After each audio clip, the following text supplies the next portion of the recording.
नमस्कार, संघर्ष वृत्तवाहिनीमध्ये आपलं स्वागत। घेऊया ठाणे आणि आसपासच्या परिसरामधील घडणाऱ्या महत्त्वाच्या घडामोडींचा आढावा। महाराष्ट्र राज्याचे लाडके उपमुख्यमंत्री अजितदादा पवार साहेब यांचं विमान अपघातामध्ये दुःखद निधन झालंय। यांच्या अकाली निधनाने महाराष्ट्राच्या राजकीय, सामाजिक आणि सार्वजनिक जीवनात कधीही भरून न येणारी पोकळी निर्माण झाली असून हा आम्हा सर्वांसाठी अत्यंत मोठा धक्का आहे। स्वर्गीय अजित पवार साहेबांचे अस्थि कलश आज ठाण्यामधील राष्ट्रवादी काँग्रेस पार्टीच्या मध्यवर्ती कार्यालयामध्ये ठेवण्यात आले होते।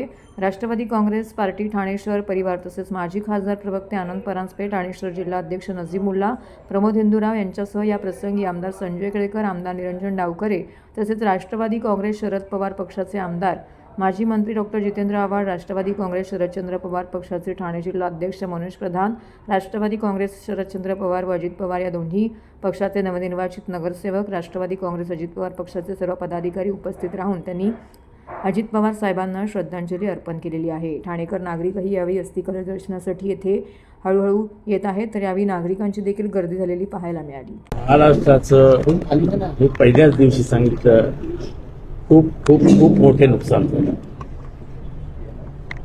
त्यांच्या इतका तडकाफडकी नेता, निर्णय घेणारा, त्याची अंमलबजावणी करणारा नेता महाराष्ट्रात मी तरी 40 वर्षात बघितलेला। आणि त्यांची दृष्टी ही अनपॅरलल होती, म्हणजे ती तुलनाच करते, निर्णय घेण्याची क्षमता तुलनाच करता येते। त्यामुळे प्रशासनावरती एवढी जबरदस्त पकड असलेला, सर्व समाजावरती तेवढाच हक्क दाखवणारा, सगळ्यांची कामं करून देणारा, चालता चालता लोकांना मदत करणारा असा नेता होणे।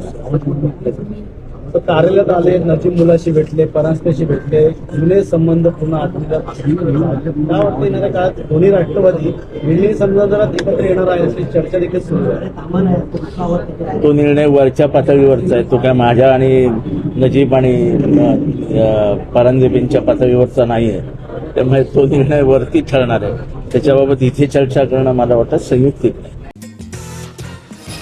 नुकतीच ठाणे महानगरपालिका महापौरपदी शर्मिला पिंपोळकर यांची बिनविरोध निवड करण्यात आलेली आहे। त्यानुसार कामाला सुरुवात झालेली आहे। महापौर शर्मिला पिंपोळकर यांच्या अध्यक्षतेखाली रविवारी ठाणे महानगरपालिकेत बैठक पार पडली।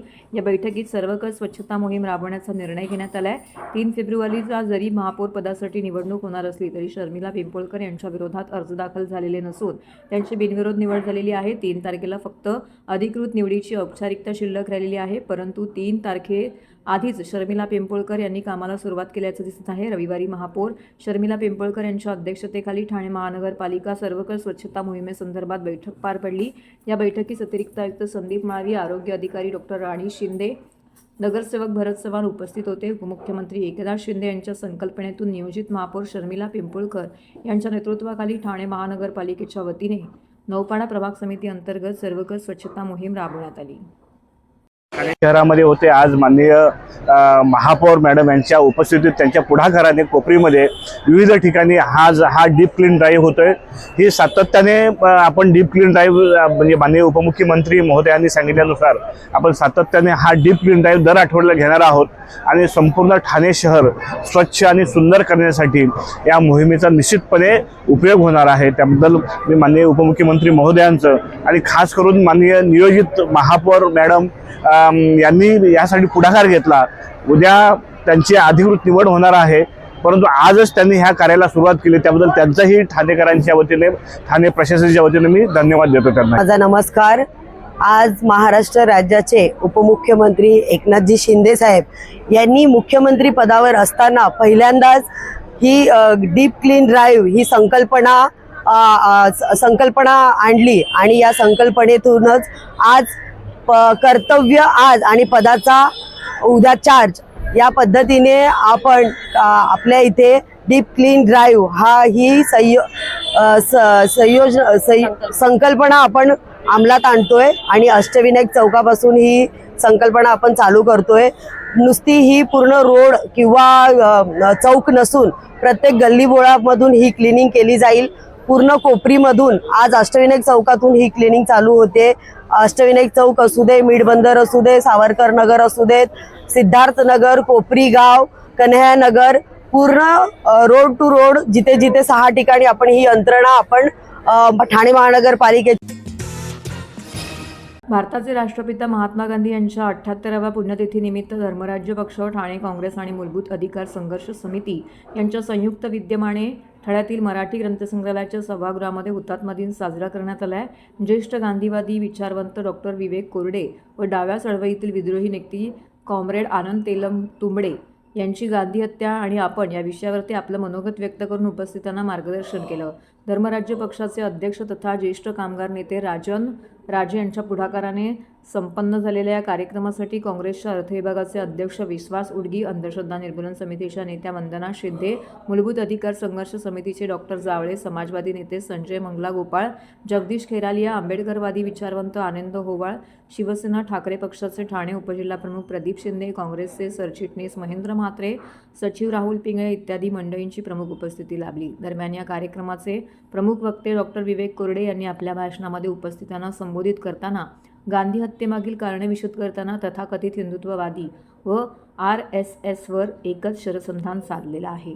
महात्मा गांधी हे कधीही देशाची फाळणी व्हावी या विचाराचे नव्हते. उलट त्यांचा देशाच्या फाळणीला विरोधच होता. ज्या RSSने कधीही राष्ट्रध्वज स्वीकारला नाही त्यांच्याच द्विराष्ट्रवादाला पाठिंबा होता आणि विनायक दामोदर सावरकर हे त्यांचे म्होरके होते. गांधीजी हे हिंदू मुस्लिम ऐक्याचे एकमेव पुरस्कर्ते होते, अहिंसेचे पुजारी होते, अशा शब्दामध्ये विवेक कोरडे यांनी आपलं परखड मत यावेळी मांडलं. ठाणे महानगरपालिकेचे मालमत्ता कर म्हणजेच प्रॉपर्टी टॅक्स भरण्याचे आवाहन. सन 2022-23 या आर्थिक वर्षाचे मालमत्ता कराचे म्हणजेच प्रॉपर्टी टॅक्सचे बिल ठाणेकर करदात्यांना महापालिकेमार्फत आर्थिक वर्षाच्या सुरुवातीस म्हणजेच माहे एप्रिल 2022 मध्ये देण्यात आलेले आहे. तथापि अद्यापही काही करदात्यांनी मालमत्ता कर महापालिकेकडे जमा केलेला नाही. सध्या आर्थिक वर्षाचा अंतिम टप्पा सुरू झाला आहे. मालमत्ता कर वसुलीसाठी महापालिकेतर्फे कडक कारवाई हाती घेण्यात आली आहे. या अंतर्गत जंगम मालमत्ता, टीव्ही, फ्रीज, वाहन व इतर जप्त करणे तसेच स्थावर मालमत्ता वॉरंट बजावून जप्त करण्यात येत असून मालमत्तेचा जाहीर विक्रीद्वारे लिलाव करून कराची रक्कम वसूल करण्यात येत आहे. मालमत्तेस पाणी पुरवठा करण्यात येणारे नळ संयोजन खंडित करण्यात येत आहेत. त्याचप्रमाणे थकीत मालमत्ता करावर 2% व्याज आकारले जात असल्याने भरावयाची रक्कम वाढत आहे. आपला मालमत्ता कर propertytax.thanecity.gov.in या लिंकद्वारे तसंच गुगल पे, फोन पे, पेटीएम याद्वारे ऑनलाईन पद्धतीने करण्याची सुविधा उपलब्ध करून दिली आहे. शनिवार, रविवार व सार्वजनिक सुट्टीच्या दिवशी नागरिकांना मालमत्ता कर भरणे सोयीचे व्हावे याकरता महापालिकेचे मालमत्ता कर संलग्न कार्यालय या दिवशी कार्यान्वित ठेवण्यात आलेले आहे. तरी मालमत्ता कर वसुलीची अप्रिय कारवाई टाळण्याच्या दृष्टिकोनातून मालमत्ता कर भरून महापालिकेस सहकार्य करावे. धन्यवाद. ठाणे पश्चिम येथील बाळकुम साकेत रोड येथे भव्य त्रिमंदिर उभारण्यात आलं आहे. महावीर जैन ट्रस्टतर्फे दादा भगवान फाउंडेशनच्या सहकार्याने आणि ठाणे महानगरपालिकेच्या पाठिंब्याने हे मंदिर उभारण्यात आलं आहे. या त्रिमंदिराचा 3 दिवसीय प्राणप्रतिष्ठापना सोहळा उत्साहात पार पडला. 30 जानेवारी ते 1 फेब्रुवारी या कालावधीत हा सोहळा पार पडलाय. या सोहळ्यास राज्याचे उपमुख्यमंत्री एकनाथ शिंदे यांची उपस्थिती लाभली. सोहळ्यानंतर त्रिमंदिर भाविकांसाठी खुलं करण्यात आलेलं आहे. तर मुंबई महानगर प्रदेशातील सर्वात मोठ्या मंदिरांपैकी एक मोठं मंदिर म्हणून या मंदिराची ओळख निर्माण करणाऱ्या या मंदिराच्या उद्घाटनाच्या 3 दिवसात भाविकांनी उपस्थिती लावलेली आहे. त्रिमंदिर भाविकांसाठी खुलं झालेलं आहे. त्रिमंदिराचा 3 दिवसीय प्राणप्रतिष्ठापना सोहळ्यामध्ये पारंपरिक विधी, अभिषेक, आध्यात्मिक प्रवचने, भक्तिपर कार्यक्रमांचं आयोजन करण्यात आलं होतं. महावीर जैन ट्रस्टतर्फे दादा भगवान फाउंडेशनच्या सहकार्याने आणि ठाणे महानगरपालिकेच्या पाठिंब्याने उभारलेलं हे त्रिमंदिर आता सर्वधर्मीय भाविकांसाठी खुलं झालं आहे. त्रिमंदिर पारंपरिक प्रार्थनास्थळाच्या पलीकडे जाईल आणि बहुआयामी आयाम येईल. ते आधीच एक आध्यात्मिक केंद्र म्हणून विकसित केलं जात आहे, जे संपूर्ण राज्यासाठी एक मैलाचा दगड ठरेल. ते सर्व धर्माधर्मातील एकता, समावेशता आणि सुसंवाद या आदर्शाचे खरे प्रतिबिंब बनेल. एकात्मिक चिंतनाचे एक ठिकाण जिथे विविध धार्मिक आणि सांस्कृतिक पार्श्वभूमीचे लोक श्रद्धेने एकत्र येऊ शकतात, असं आयोजकांकडून सांगण्यात आलं आहे. दरम्यान आशर ग्रुपचे अध्यक्ष आणि व्यवस्थापकीय संचालक आणि महावीर जैन ट्रस्टचे व्यवस्थापकीय विश्वस्त अजय आशर म्हणाले, दादा भगवान यांच्या शिकवणींनी प्रेरित होऊन हे त्रिमंदिर आध्यात्मिक तटस्थतेचे एक निपक्षपाती प्रतीक आहे, जिथे सर्व धर्म एकाच पवित्र छताखाली परस्पर आदराने एकत्र राहतात. हे ठिकाण सर्व समुदायांच्या प्रार्थना, जागरण, बंधुता आणि सामायिक कल्याणासाठी तयार केलं गेलं आहे.